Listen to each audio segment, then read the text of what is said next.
Baseado num conto do Herman Melville. Isso. Herman Melville, que todo mundo conhece como autor do Moby Dick. Exato. Aquela saga da baleia, da caça à baleia, aquela coisa Baleia toda. assassina. O Bartleby originalmente era um conto. É um conto pequenininho que ele escreveu na virada do século XIX para o século XX. É bem diferente do Moby Dick, não tem nada a ver.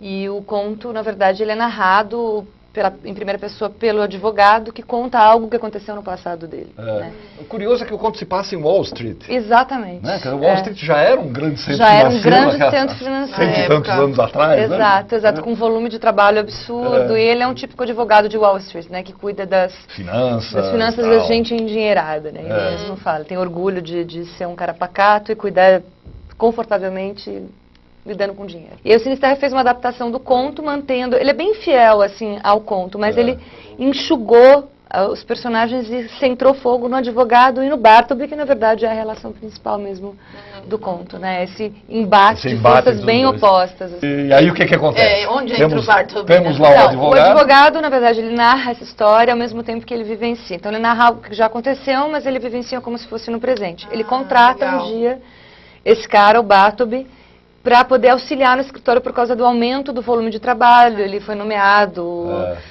novos clientes, exatamente. E aí ele tem um volume de trabalho... Preciso de alguém para me ajudar. E ele chama o Bartleby, e o Bartleby, a princípio, o impressiona bastante favoravelmente, porque ele só trabalha.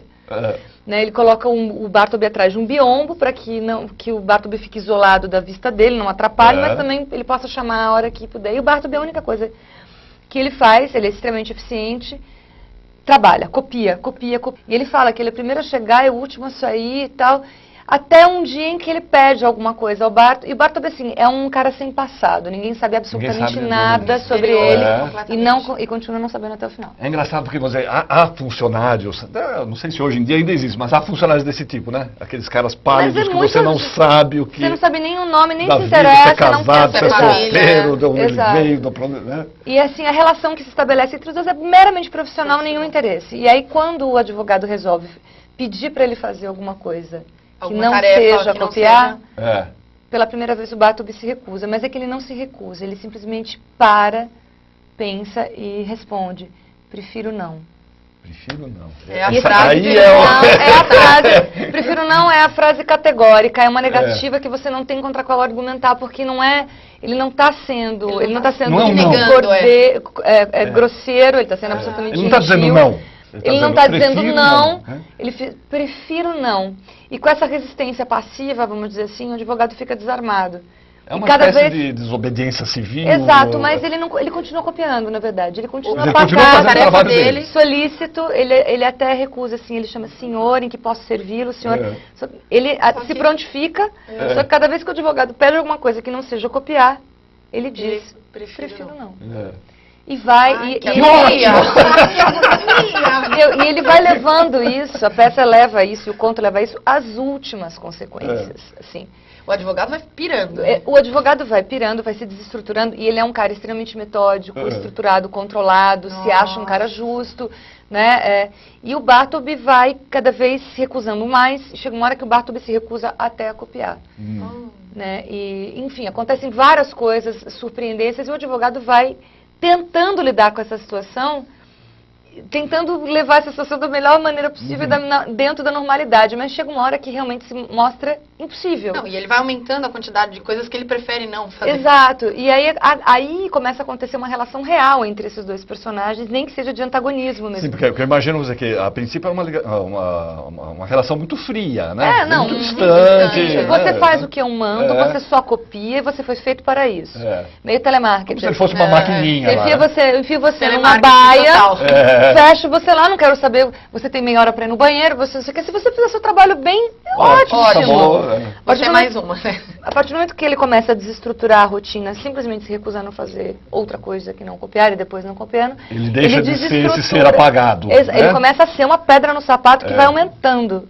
E o advogado, que começa bastante, vamos dizer assim, senhor de si, senhor daquele lugar, centrado, feliz com a sua situação, e absolutamente acomodado, ele começa a se desestruturar emocionalmente, Não sabe como, né? não sabe como lidar com a... Exato, e assim, isso é levado às últimas consequências. Assim, Que bacana mesmo esse cenário, olha. Os cenários são que pranchetas, ambientação. são prancheta mesmo de acrílico. De acrílico. Que fazem a parede. Então, quando você olha, você parece uma parede de arquivos. Meio vazada, assim. Isso, vazada, transparente. Legal. Parece uma parede de arquivos, ao mesmo tempo você vê, parece uma parede de repartição pública, também pode ser uma janela. Quem faz Aqueles as prédios, vazadas? aqueles arquivos que Exato, exato. E na verdade o Bartleby, ele se configura como um personagem que dá um mistério para a plateia, porque ele não se explica. Em nenhum momento ele explica para o advogado, nem para quem está assistindo, por que ele está fazendo isso.